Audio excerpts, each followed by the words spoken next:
I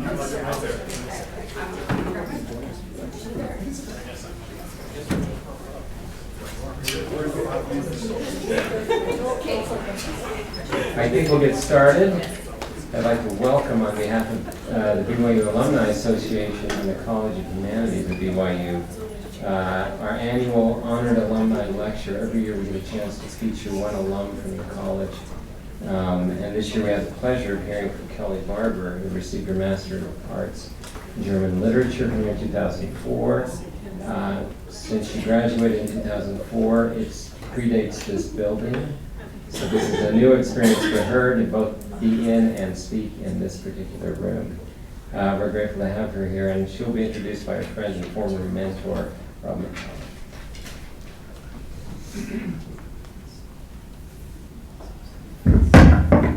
Kelli Barbour, I met in our the very first seminar I ever taught at BYU. It was in the fall of 2001, and it was on the flaneur and the city. And we were walking and writing about the city, and I was excited. I was terrified of these kids. I felt like I was not that much older than they were. Of course, I'm like 900 years older. But I felt like I don't have anything smart to say, and I came in there, and I was right. These were the smartest, most motivated, most intelligent kids, and Kelli was so much fun. And I was in there thinking, I had all these great ideas. Why don't we find people, especially women, who are writing about the city, and just with this dumb belief that we would be able to just do this easily. And she, of course, goes and finds a person, and with this Viennese journalist. And I use a text that she found every time I go and teach. I teach at the Kids University of Vienna, they call it. And we always talk about walking around the city. And a picture, or a text that you found, has Hermina Kloter talking about the city that she's walking through. And she says, at this point, we come to a set of steps. And the observer of the city must lift her skirts and step up over these steps and do it while maintaining her propriety. And I think that may be one of the single moments in literature where a woman talks about having to lift her skirts in order to walk around with freedom in the city and seeing what's going on.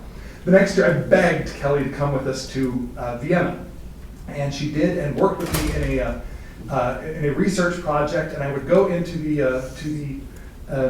I'd go into the library, and there's an old gentleman in the microfiche, remember, the old gentleman in the microfiche collection, where she would work, and he would say, "Yo, the Kelly's so low." Yeah, he said, "Yes, Kelly's already sitting down over there," and she was well known and beloved among the library staff. And I'd go and see her with one foot up on a stool, and her headphones, listening to Garth Brooks, and madly searching for texts by her woman. By Hermina Kloter, the woman that she discovered, this great flaneuse in Vienna. Fast forward to last year, where I was at a conference, the Women in German conference, and the name Hermina Kloter came up, and I made a reference about it. And she came up to me and said, wait, how do you know Hermina Kloter? And I said, well, I've done a little work on her. She said, well, I came across her. I teach her all the time. I found her in the Sophie Library from BYU. I said, well, that's, Professor James and Kelli. So yeah, Kelli Barbour, she's the one who's, and I read her paper and I've cited her paper. So the work that she has done is out there, and work probably more cited than mine. So let's be honest. Kelli was brilliant all along, and got perfect grades. Everything that she turned into us 3 times before it was actually turned in, to make sure that we looked it over and it was exactly the way we wanted it, and that it was beyond that it was brilliant and saying the right things. And so we always knew she would go far, and that's why we were stunned when she had graduated magna cum laude and the valedictorian of her college, and she came and walked in and said, "I want to get a master's in German." Like, why? You're heading off to great things. And it was because she wasn't done with her. She needed to write some more about Hermina Kloter and about writing about the city and women walking, and she did. And we were so grateful to have her. It was a gift. And so I worked with her on that. It may have the longest title of any thesis I've ever. It's kind of a Baroque title. I think it goes like 8 lines or something on the front of the I think I should have brought down the thing. I've got a picture. You got a picture. It's got a big old long title of that thing. But she then went on, and this is a story that I have used so much that it's threadbare, and it's showing through because I talk to my students so much, and you'll recognize this, some of you. She came back after having her, I confirmed it today to make sure I wasn't lying for all these years. She came back from her interviews to get into UCSF, where she eventually went to medical school. And they looked at her and they saw that she had been the valedictorian, saw all the fantastic cancer research she'd done, and then said, tell us about this research about Amina Klöter and about this Viennese woman. And because they were fascinated, because everybody else had medical stuff to talk about, and she had this whole different side to her that she developed. And that's what they were fascinated in, is that there's something else there. And she had done all of this. She had a wide range. She was a Renaissance woman who had lots and lots of different things to say. And so that's that's the kind of thing that we over here in the humanities like, oh, look, it's not only just, it's circumstantial evidence. This is somebody who says that what we do can make a difference and can propel people, even if it's in a little way. Of course, all her wonderful research on cancer and her other lab work got her where she was in medical school. That all was all there, but this is, hopefully, we like to think, something that tipped and got her in there because they asked her about it. And so humanities people keep that in mind. They go on and get a brilliant career in something and let German or whatever it is tip the scales for you.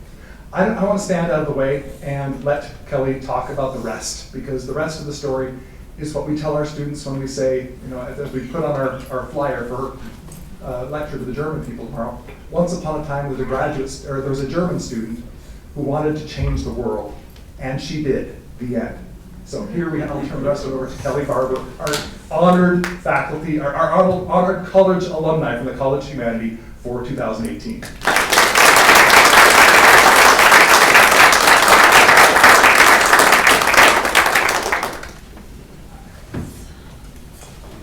Okay, can everyone hear me? Okay, sounds good. Thank you so much for having me. This is such a wonderful honor. I hope I'm able to convey what my degree in the humanities has really been able to do for me. I know I have a lot of letters after my name, and I will kind of go through and explain that. It took me a little bit to figure out what I wanted to talk to you all about. But I figured talking about my pathway and why doing a master's in German literature was important to me, and how I feel that it's connected now into what I'm doing as a maternal fetal medicine specialist. And I'll get into that as well. Let's go ahead and get started. So my goals are really for you to understand a little bit more about how I got from being originally a double major in microbiology and German to now being a physician. And working part-time in Houston and part-time in Malawi. If I look like I'm a little tired, I am. It's 7 p.m. in Malawi, and I just left there 1 or 2 days ago, something like that. So I'm a little bit jet lagged. And just kind of understand that science and humanities are not antagonistic of each other. They're really complementary of each other and can add and enrich our lives. And then discovering new career possibilities. What are the different things that you could do with your degree that you're getting in humanities? All right. I have different quotes through here. I'm not going to talk through all the quotes. I found this one earlier this week, and I thought it was very apropos, since Virginia Woolf was one of the authors that we read in our Writings of the City book. And just talking about, for me in particular, I now do a lot of traveling. I live in Malawi for part of the year, and just kind of feeling that I am a citizen of the world and not just a citizen of the United States. This is me when I was very young, beginning my adventures. This is on my grandfather's boat, I believe. My parents can correct us, or correct me if I'm wrong. All right, so age 5. These are around age 5. Maybe around you can, my siblings, some of them are around here, and well, all of them are around here, and you can tell that we're related to each other. So at age 5, I had great aspirations. I wanted to be a Toys R Us saleswoman. So it's now been more than 30 years from that point, and I've had a lot of changes in what my career pathway has been. So let's learn a little bit more there. So I was very fortunate in having a wonderful family to be raised in, and so I just kind of wanted to explain kind of what I brought into my adulthood from my family. So the fact that I love learning, that also may be an innate thing about me. I'm always learning something. And to always be myself, that was always important. To serve others, I love traveling, and then challenging myself and being able to spend time with loved ones. So these are various trips that we went on. The little kid in the grass with me is that young man over there, who's now a BYU student himself. Time passes quickly. All right.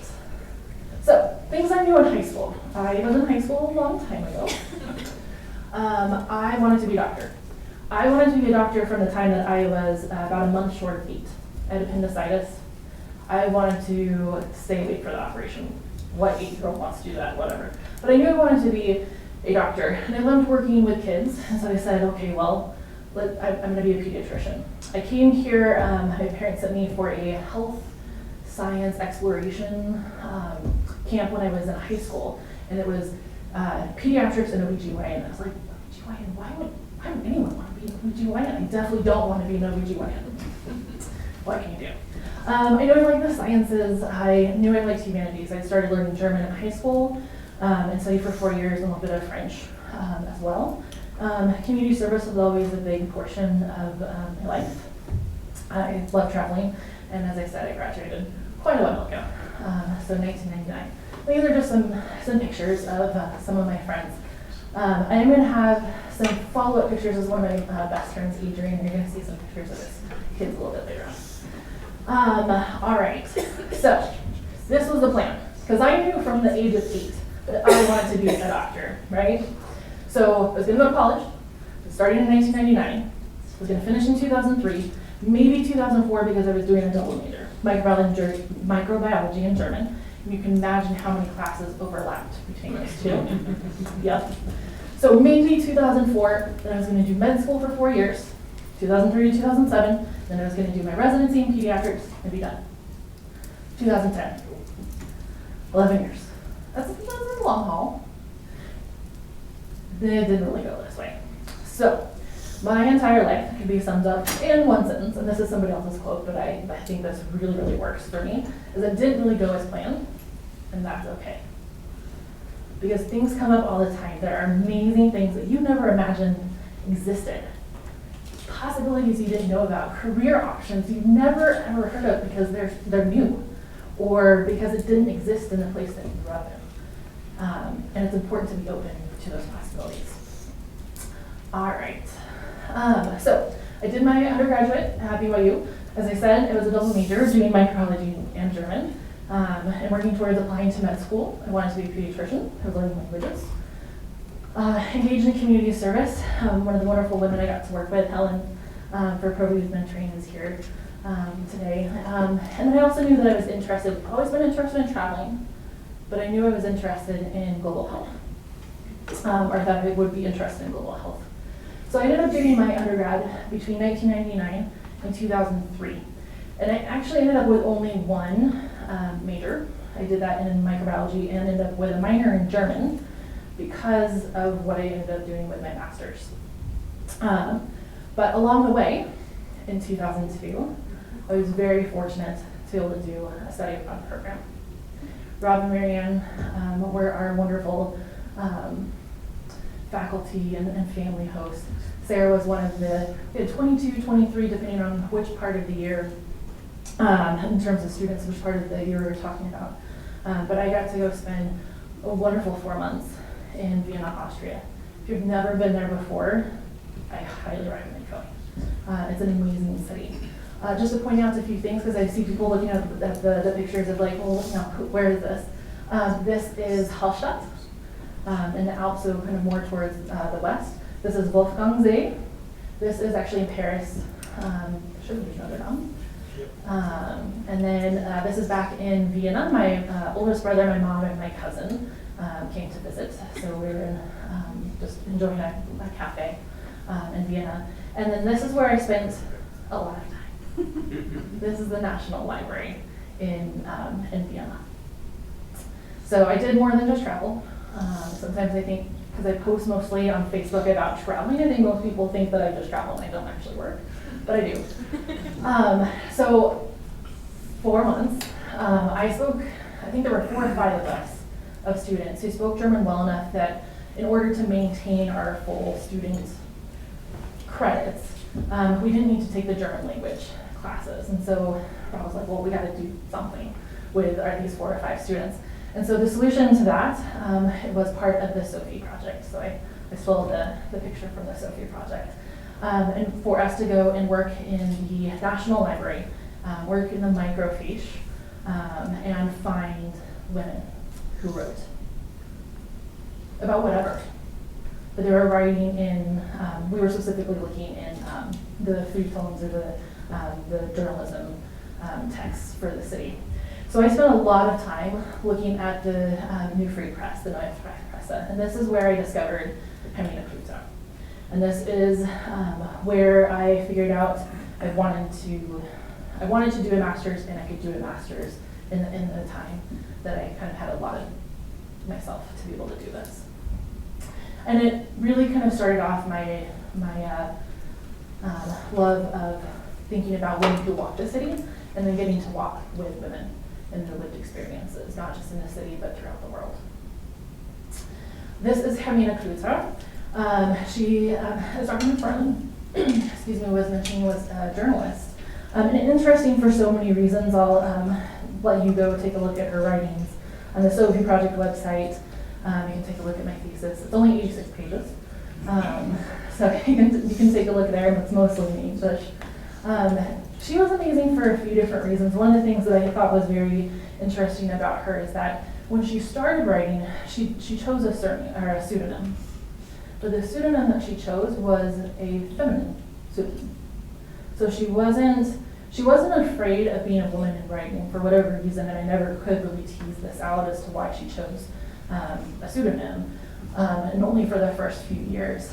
But I always thought that was interesting, that she was maintaining her who she was and her gender, and that she had a unique perspective about Vienna as a woman. All right, so I have some pieces of advice as we're going through. So one of them is that tell people about yourself. What are you interested in? What do you want to do? What are you thinking about?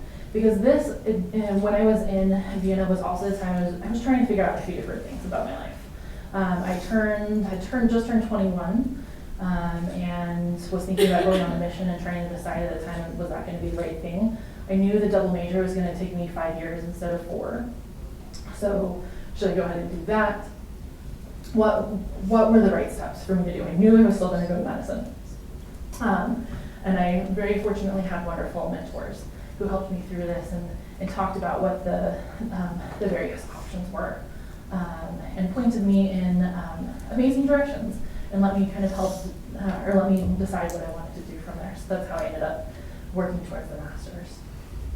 But I think sometimes, we still get a little bit nervous about talking to people about what our dreams are, what we want to do with our lives, because maybe somebody else doesn't think it's possible, or that it's a purpose enough that's worth dedicating your life to. And I think sometimes you just have to have a lot of courage and talk to more people who have more experience.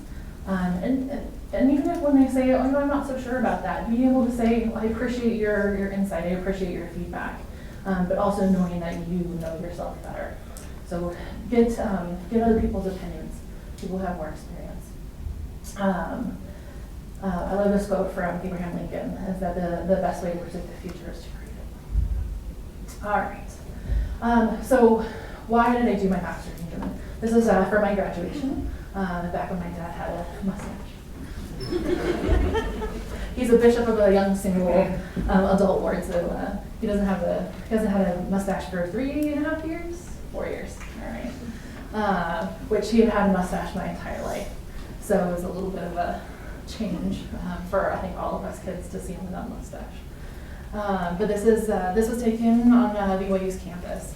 And the reasons I decided that I wanted to do a master's in German literature is because science wasn't enough for me. And even not having gone into medical school yet, and where you have to do a lot of prerequisites to get into medical school, and not all of them are really applicable for the rest of your lifetime as a physician, but there are the prerequisites, the hoops that you have to jump through, but that wasn't going to be enough. For me, I love the sciences, I love math, I love the sciences, but I wanted something more. I loved learning languages, and in high school I had really struggled with writing. Rob, I should show you some of my my things from I think my junior year. It was terrible. So by the time I got to Rob, he just being able to, you just had a way of teaching of how to write that just, it clicked with me. Sometimes you have to find the right mentor to be able to click with. I didn't understand the English language until I started to learn German. There was something about learning another language where I was like, oh, preposition, yeah, I understand it. Like middle school, I was terrible at it. So I partly wanted to continue my German work, and I fell in love with the literature in German. In German societies, I wanted to continue with that work, in part to honor everyone who had really helped me to get to that point, and to continue developing that side of me that I knew was going to be important for me as I went forward in the rest of my life.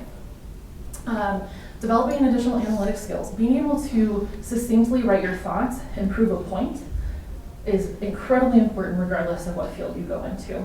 So that's always a good skill to develop. The German department was wonderful, and they basically said, okay, well, why don't you go ahead and take your a minor in German, and we'll let you in to do the master's program. And I said, great, can I do it in a year and a half? It's usually like a 2-year program. Can I try and do it in just a little bit over a year? And they said, okay, we can probably make this work. So it was already going to take 5 years for the double major. I just took the minor and then did the master's in the same amount of time it would take me. Also, always good to have a backup plan. When you're applying to medical school, they always say you need to have a plan. I don't know the current statistics for how many people end up getting into med school of all those who are applying.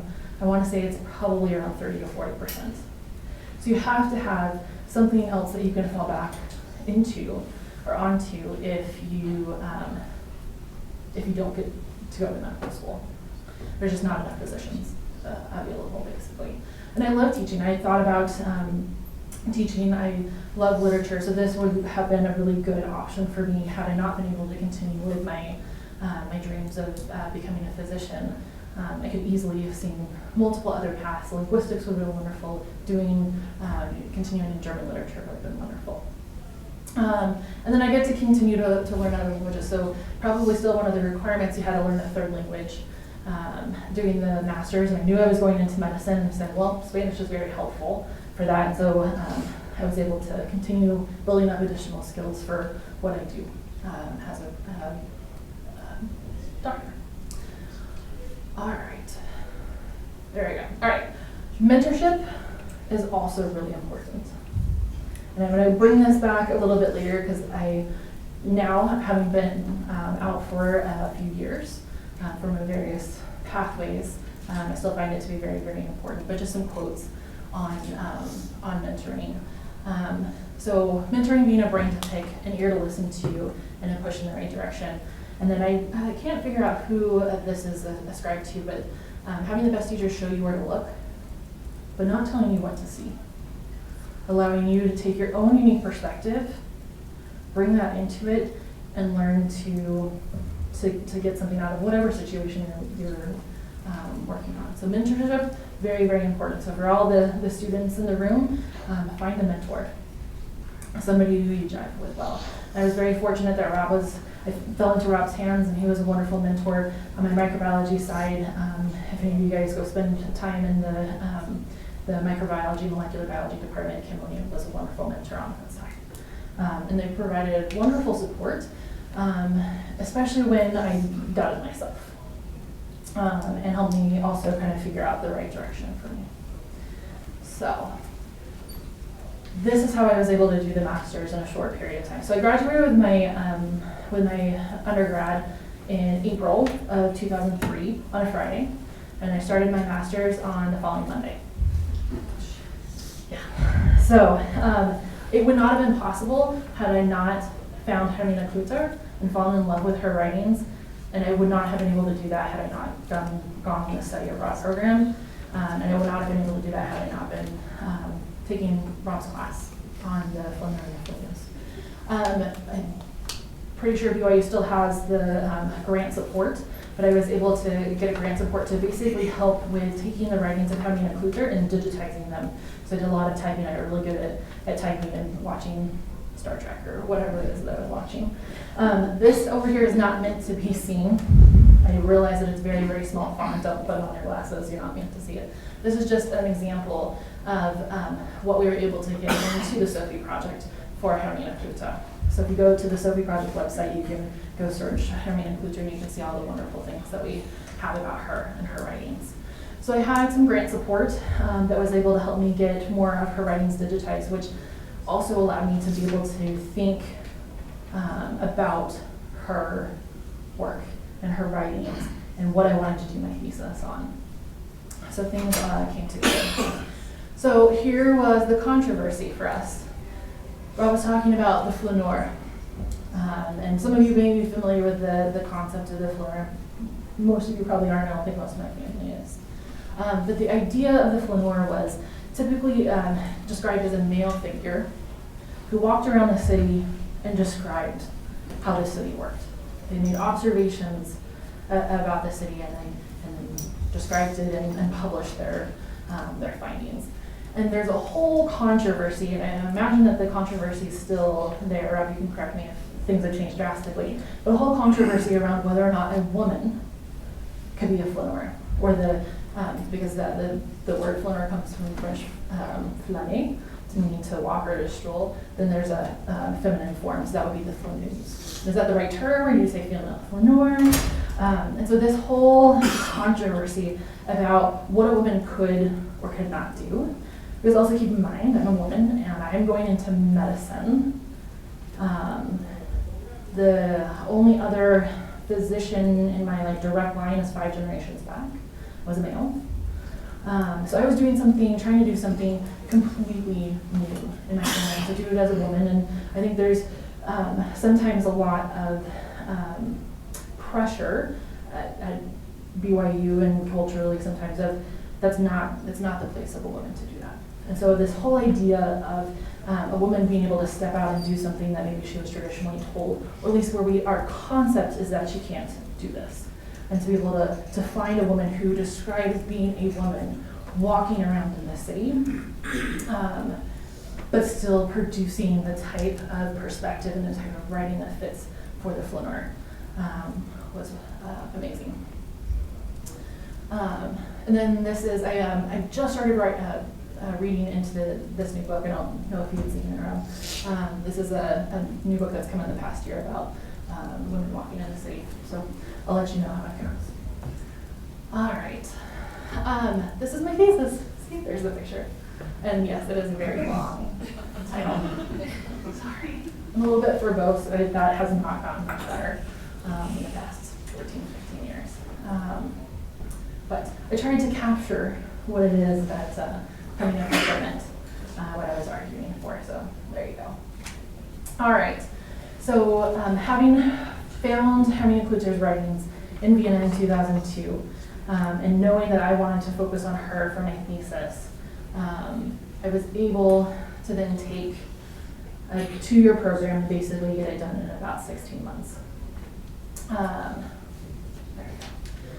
So what are the things that I took with me from my master's program? Why was that important? Because if I had not done it, I would be a different person now. I think that we can say that of all of our experiences. If we hadn't had the experiences that we've had in our life, our life would be very different. But we're very enriched for the different experiences that we had. So I would, somebody said, well, if you had to do this again, would you do it? That I would resoundingly be yes, that I would do this. So I love Hermina's writing. I unfortunately these days do a lot of reading in the sciences, and so not so as much in the humanities, but I love falling back into her writing and the other writings of women in the German language, just as kind of another way to see the world and see perspectives. I have a very unique education, as Dr. McFarland was saying. I did get asked about why I did a German literature master's.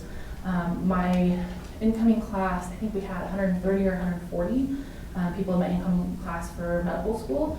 Some of us had masters. I was the only one who had a non-science master's. as part of their background. So it's very unique coming into the medicine the way that I did.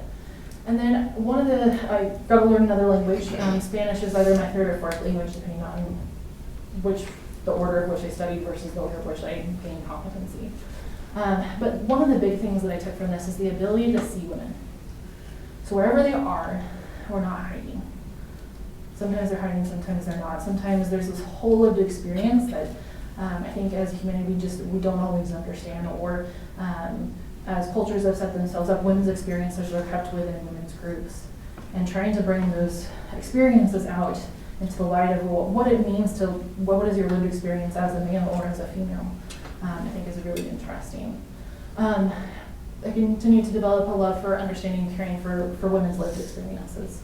And it's in part what drives me to do some of the work that I do in an overseas capacity, in a global health capacity.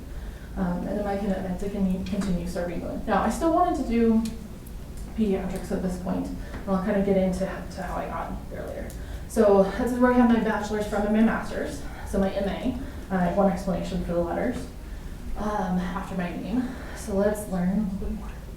A little bit of advice, being well-rounded. For me, that's really, really important. I'll let you read through this quote, but I think it's really cool. Just having good balance. Being able to do, okay, you don't have to go butcher a hog. But just being able to do a lot of different things, I think is really important. Especially for me when I travel a lot or do the work in East Africa that I do, having the ability to really adapt quickly to new situations is important. I think it comes from being well-rounded.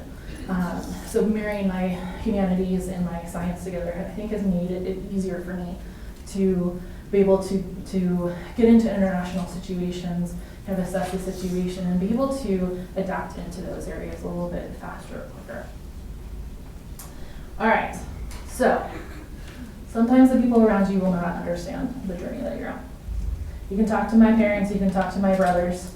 I'm pretty sure several times over the past almost 20 years since I graduated high school that friends and family have thought,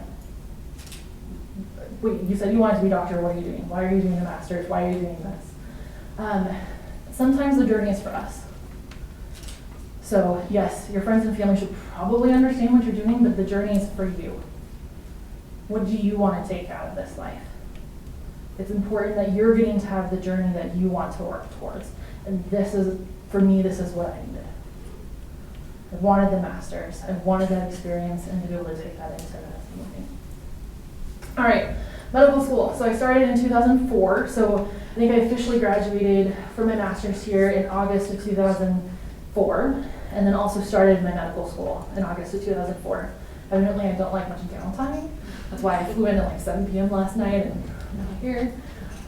So I went to UC San Francisco, and I was there until 2010. That's 6 years.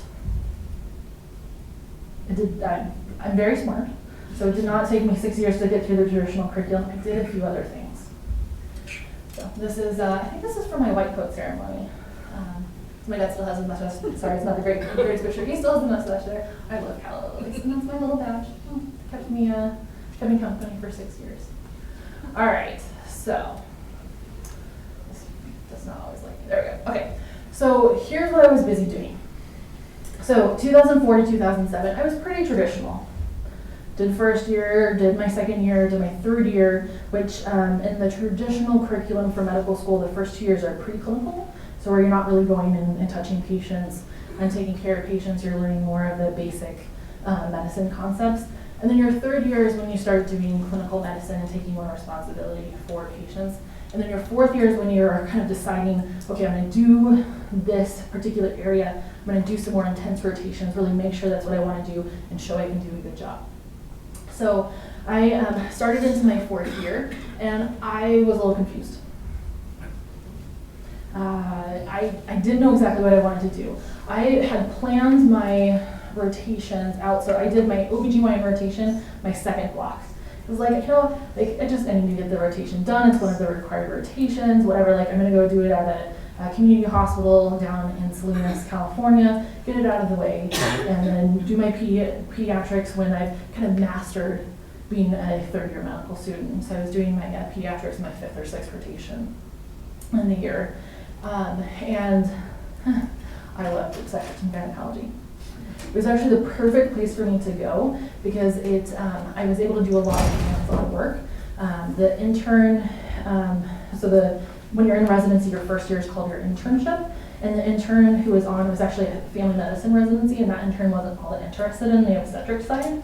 And so I got to do a ton of deliveries and got to help out and assist with a lot of C-sections. I think it was something like 17 vaginal deliveries and 17 or 18 C-sections by the end of my 6-week block. That's a lot to get to do as a medical student. And to have you be the one to have your hands on for delivery.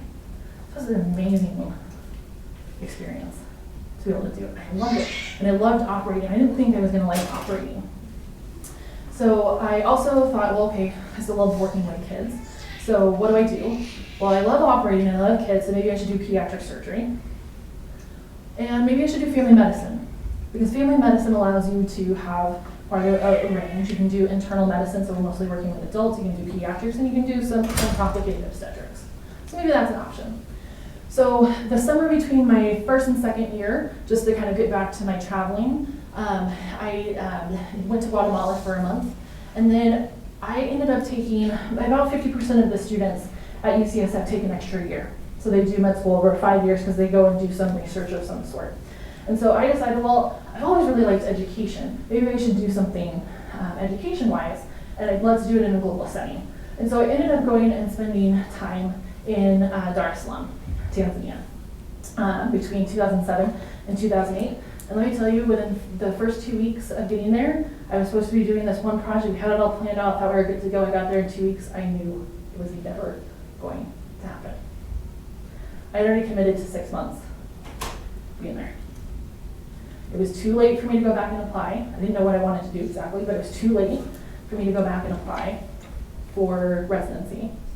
So I basically just committed to 6 months of what on earth was I actually doing, and why was I living in a hot and humid environment in Dar es Salaam for that period of time. We were able to make things work out, but like you're gonna run into obstacles, and that's okay. So I came back in 2008. Started back into my 4th year, so I'd already done a third of my 4th year, and I was doing the next little bit of my 4th year. Still kind of figuring out what I wanted to do, and another opportunity, pictures from Guatemala, just a quick thing there. Another opportunity came up from Tanzania. I climbed Kilimanjaro. I highly recommend it, it's pretty cool. This is off of the coast of Zanzibar. And these are some of my students that I got to work with in the anatomy department. We'll get to the advice in a second. I had an opportunity to do a master's of science in global health sciences, which has also been very important for the pathway that I've been on. But one of the things that I wanted to bring up within the 2 weeks that I got there and knew it wasn't going to happen is just things are going to work out, and sometimes you just have to be willing to change the direction that you're going. Adapt to what people give you to work with and make the most out of that situation. And learn things from it. How not to put yourself into that situation again. That was one of the big things that I learned. For when I went back to Tanzania later on, I knew my project was going to work because I was working with the right people. I'd already established relationships, and we were able to make my master's work out. So just recognizing that you're going to run into obstacles. Things are not going to go your way, but keep going. All right, so I'm a little overeducated. I have a master's in global health sciences. I did that between September of 2008 and 2009. I went back to Tanzania doing a human resources for health project. And then I finally decided to go into obstetrics and gynecology. I was never going to go there. I also knew I wanted to do global health. And so this kind of helped me on my next pathway, finishing up the last bit of my 4th year. I graduated in June of 2010. This is my graduation picture. And then part of, if any of you know somebody who's applied to residency before, it's an interesting process. It's not you get all these, we would love to have you, please come. You're gonna come and be with us, right? No, it doesn't work this way. You go and interview. I ended up interviewing, I think, 18 different places because I wanted a global health experience, and that's hard to figure out where that is. And you put in a list. The programs look at everyone that they've interviewed, and they put in a list, and it gets put into the computer, and you get matched. So they'll have the whole match day, and you figure out where you're going to go. Indiana was not, I love Indiana, and I had great experiences in global healthcare. It was not originally my first choice. It was, I interviewed at 18, it was my 6th choice. So I was like a little bit disappointed on match day, maybe a little bit, but I knew it was going to be a great program, and it was. And I think one of the things that kind of comes out, what we always say with match is that you end up where you're supposed to be. But there's something that's you're meant to experience in that place where you went for residency. And I would definitely say that was the case for me. Ice storms, I don't know if anyone here is from the Midwest. Never experienced an ice storm before. It was crazy. But yeah. All right. So I got to meet wonderful people in Indiana. My class had 10 per year, and there's 4 years. So I had what ended up being, 60, 70 people that I got to work with as co-residents. These are some of my wonderful classmates. I was just texting Anita over the weekend, and she's saying, keep doing what you're doing. I got to see my friend Holly a few weeks ago. Holly's over here. This is us. This is Dr. G, Dr. Golakowski. We're up at his beach house in Michigan. And this is my cat, Jack. So Jack and I met each other in Indiana, and he's traveled with me since. I got to work in underserved areas. This is the old county hospital. It doesn't exist anymore in Indianapolis. This was called Wishart, and then now there's a nice new hospital that they call Eskenazi. All right, and what was really important and why I'm so very glad that I went to Indiana University is that I got to spend time in Kenya working with Boyne Teaching and Referral Hospital, and I spent 5 months over a 4-year residency program doing this. Absolutely amazing. Doing a lot of clinical care. This is Riley Mother Baby Hospital. I got to spend some time going around Kenya. Always got to take advantage of your free time. And then one of the other things that happened that I think was a big honor for me during residency was getting inducted into the Gold Humanism Honor Society. So this idea of science is going to be really hard and medicine can be really hard. There's a lot of burnout that is kind of coming into medicine, particularly as medicine becomes more of a business model. I think the reasons a lot of us went into medicine where it was not as a business, and so that's driving a lot of the physician burnout. I haven't had that issue, and I think part of it is because of the idea of having a background in humanities and bringing humanism into medicine. So this was a wonderful honor for me. All right, so free time. I can show you guys the pictures later, explain where all of these different things are. Got to take advantage. So I'm still in the middle of, halfway through my training. You have to take advantage of the time that you have. This is whitewater rafting on the Nile. This is right before the boat went and bent all the way over, and we all ended up in the water. All right. I decided I wanted to do additional training because I wasn't educated enough, and decided to do a fellowship in maternal fetal medicine. The easiest way to explain maternal fetal medicine is that it's we take care of women who have complicated pregnancies. So if you're nice, straightforward, no complications in your pregnancy, you generally don't come and see me, and that's completely okay. If you have a complicated pregnancy because of you or because of the baby or both, then you're going to be coming to me. Also a match process, and I ended up matching at University of Utah. Half of my family went to the University of Utah. It's really not that bad. Blood still runs blue. While I was applying for fellowship, my first niece was born. Her dad's in here, and surprising by coming all the way from Hawaii. All right, so this is kind of just a general thing about maternal fetal medicine. The thing for me is really, I loved the idea of more complicated pregnancies and how things change in the body with pregnancy. If you're a 85-year-old male with heart failure, I don't think that's all that interesting to me. If you were a 35-year-old woman with heart failure, I find that very intriguing. All right, what are we going to do for you? All right, so there's something that I love about this. I also really love doing ultrasounds, and that's a big part of what we do in maternal fetal medicine. All right, so these are various experiences that I had during my pathway. Some wonderful colleagues I got to work with. My second niece, Milani, was born while I was in fellowship. I actually got to deliver one of my cousin's babies. So this is the baby I delivered. And I got to go work with the World Health Organization, which was pretty awesome. I went and lived in Geneva, Switzerland for 6 months. And these were some of the colleagues that I got to work with there. I know we're getting close to the time we need to be done. Just some pictures of where I was working here. And then here's some of the work. Just give you a quick rundown of what I did with the World Health Organization, focusing on women. So maternal deaths are still a big problem. They're a big problem. If you've probably heard more about it in the news here, because we're recognizing that maternal deaths are occurring at a higher frequency in the past decade than they were historically in the United States, and they're still a huge problem in developing countries. Over the weekend, we had 3 maternal deaths. So 2 days before I left, there were 3 women that died over the weekend. That's hard. Those are hard things to deal with.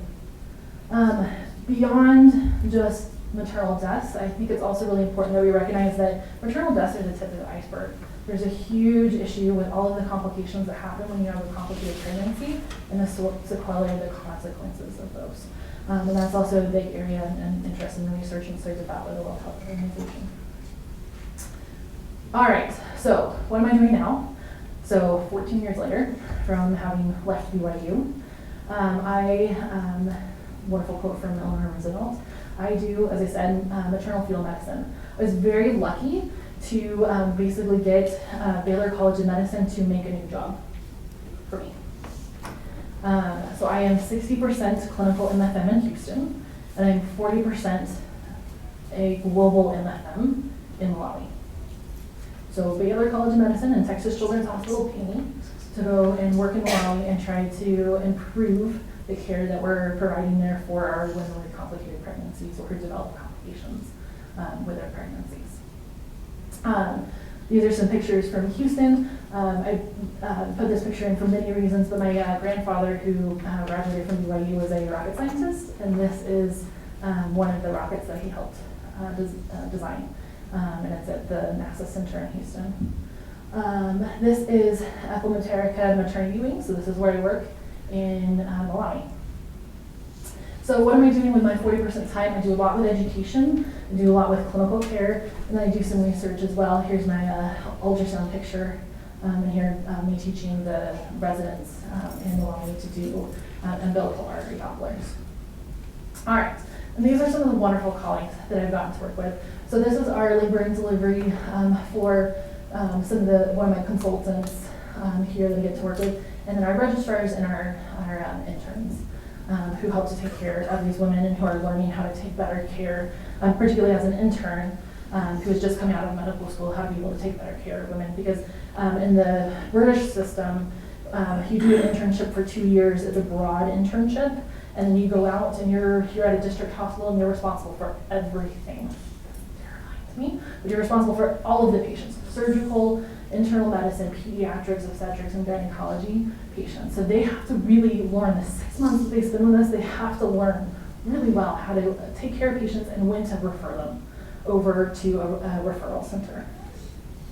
I've been very lucky in who I've gotten to work with. Some of the wonderful registrars as well.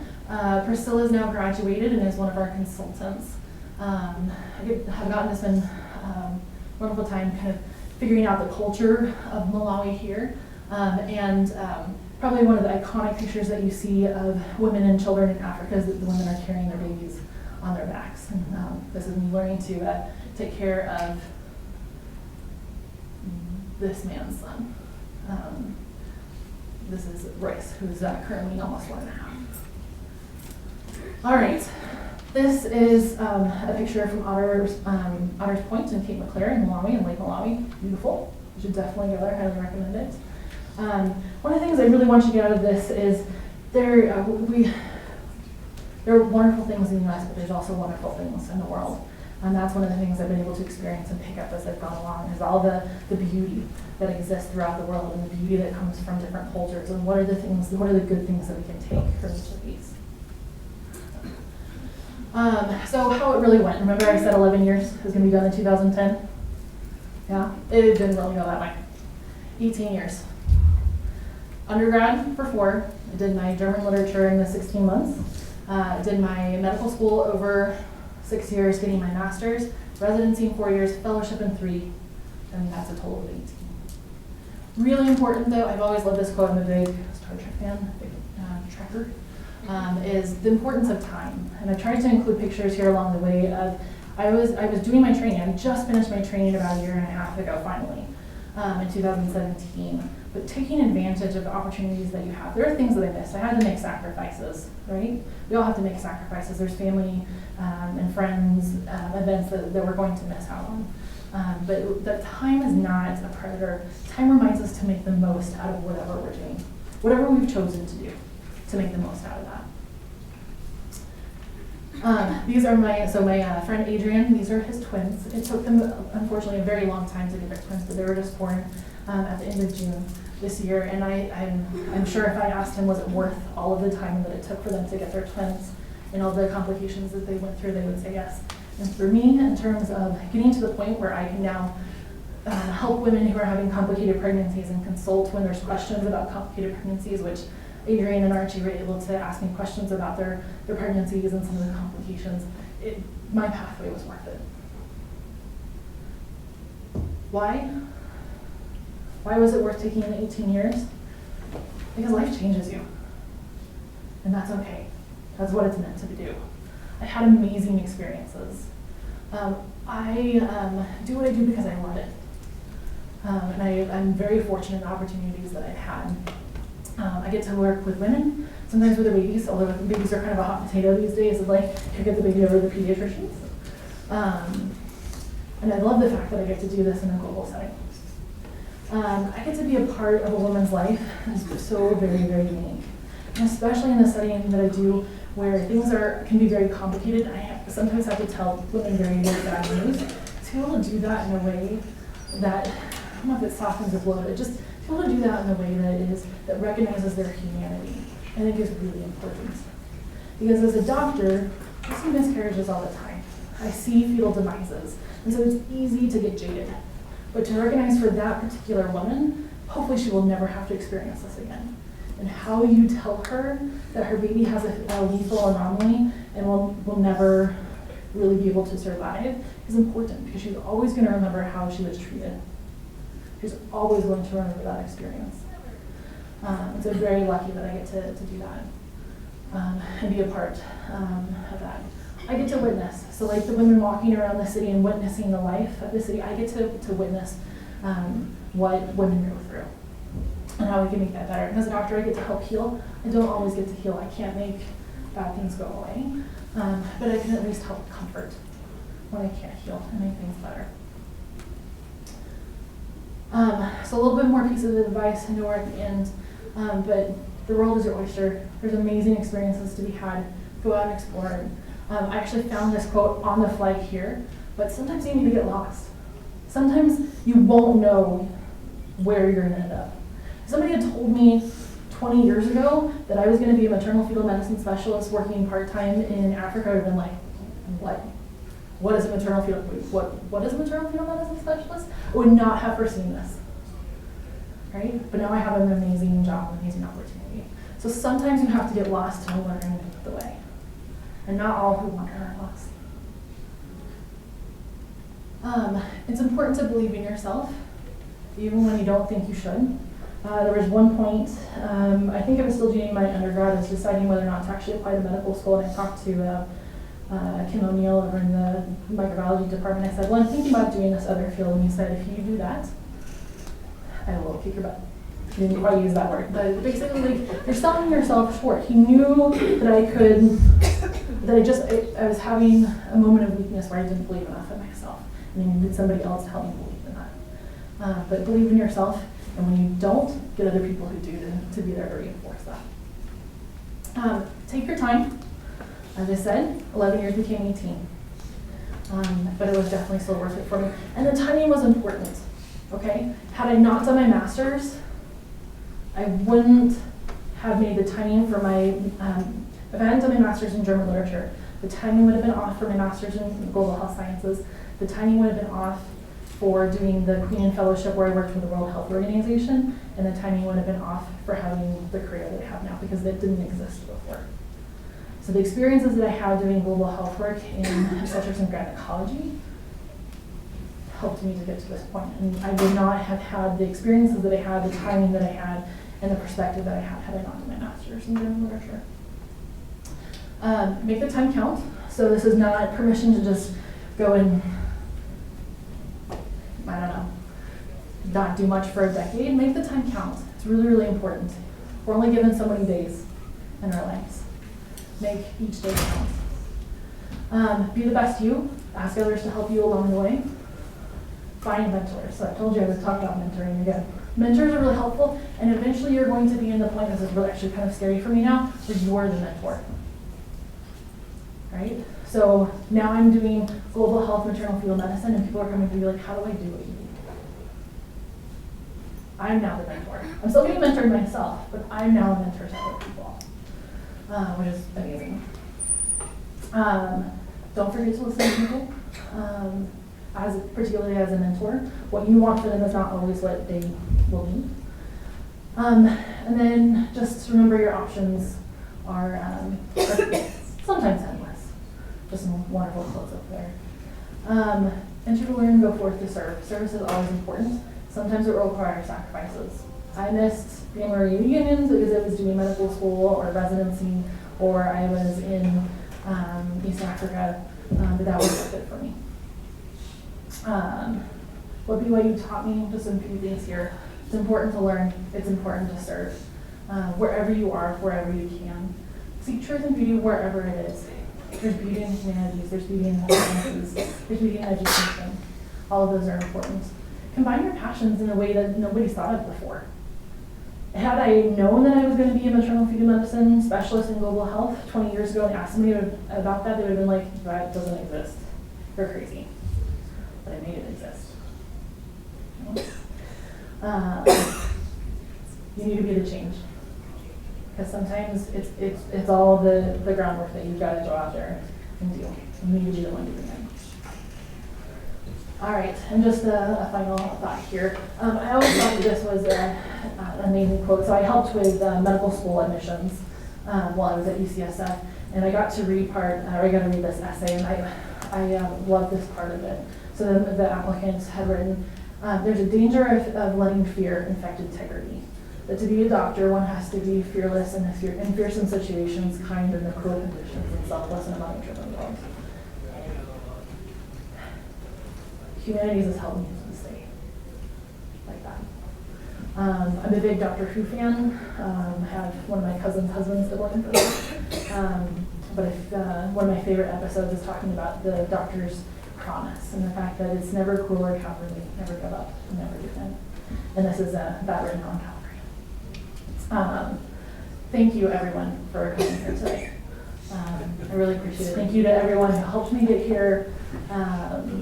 Thank you for coming and listening today. I hope you've been able to take something that's applicable for you. And thank you to BYU and to the College of Humanities and the Department of German Literature for allowing me to come do this. And of course, I have to leave you with a little bit of Billy Joel of Be Home Makes for You. Thank you.